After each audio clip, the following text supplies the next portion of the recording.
বাংলাদেশের বাস্তবতা হচ্ছে এখন চরম উগ্রবাদ বাংলাদেশকে একটা আষ্টেপৃষ্টে ধরেছে। হ্যাঁ, এখানে মপতন্ত্র, এখানে চাঁদাবাজি, দখল বাণিজ্য, অপরাজনীতি, সেই পুরনো সাবেকে এইগুলো আবারও জাতির ভেতরে আশঙ্কা। জামাতের ক্ষেত্রে দেখা যায় 5 বছর আগে একটা কথা বলছে, 5 বছর পরে ঠিক তার বিপরীত কথাটা বলতে হচ্ছে বা উল্টো কথাটা বলতে হচ্ছে। যেমন ধানের শীষের পক্ষে বা বিএনপির পক্ষে এক সময় মাঠ চাহর করে বেড়াইছে জামাত ইসলামী, বর্তমানে বিএনপির বিরুদ্ধে কথা বলতে হচ্ছে। হিজবুত তৌহিদকে কি এরকম করতে হয় না যে এক সময় এটা বলছি, এখন কথা টোন চেঞ্জ করতে হয়েছে? শুনেন, হিজবুত তৌহিদ হলো সত্য মিথ্যার সুস্পষ্ট হেদায়ার মানে মানদণ্ডের উপর দাঁড়িয়ে আছে। সত্য মিথ্যার এই যে পার্থক্য করে হেদায়া, যেটা রাইট ডাইরেকশন, তাওহীদ, আল্লাহর হুকুম ছাড়া কারো হুকুম মানি না, এ কথার উপরে দাঁড়িয়ে আছে হিজবুত তৌহিদ। বাস, সোজা কথা। হিজবুত তৌহিদ 30 বছর আগে যে কথা বলেছে এখনও সে কথা বলছে। জি, আমার মনে হয় এই জায়গাটাতে অনেক পার্থক্য, রাইট। এটা কিন্তু ওনারা ওই রাজনৈতিক কারণে আজকে এক দলের সাথে জোট করবেন, কালকে আরেক দল, আজকে যেই লোকটা দেবতার মতো, কালকে ওইটা শয়তান, এই ধরনের যে ভুল পাল্টাতে হয়, এটা রাজনৈতিক কারণে। আপনি যখন তাওহীদের উপর দণ্ডায়মান হবেন তখন কিন্তু আপনি কনস্ট্যান্ট পলিসি নিয়ে আপনাকে সামনে যাবেন। এই হচ্ছে কথাটা।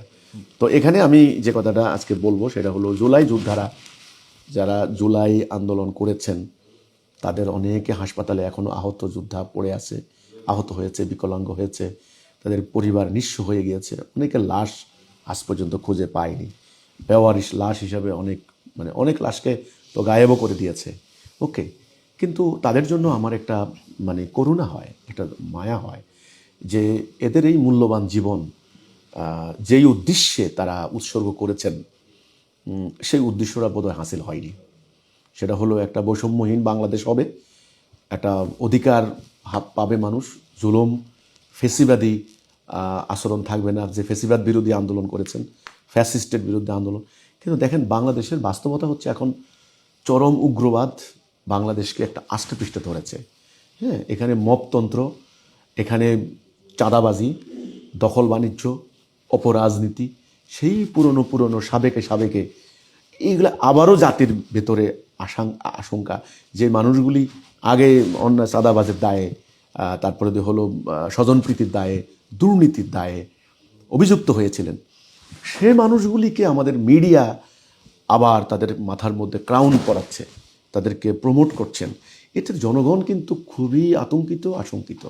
তো এই জুলাই আন্দোলনের, জুলাই বিপ্লবীদের আশা আকাঙ্ক্ষা ব্যর্থ হতে চলেছে আমার মনে হয়। কারণ আদর্শের অভাব ছিল, এটাই হলো কথাটা। তাদের ত্যাগের আমি কোনো দেখি না, তাদের স্যাক্রিফাইসকে আমি খাটো করে দেখছি না।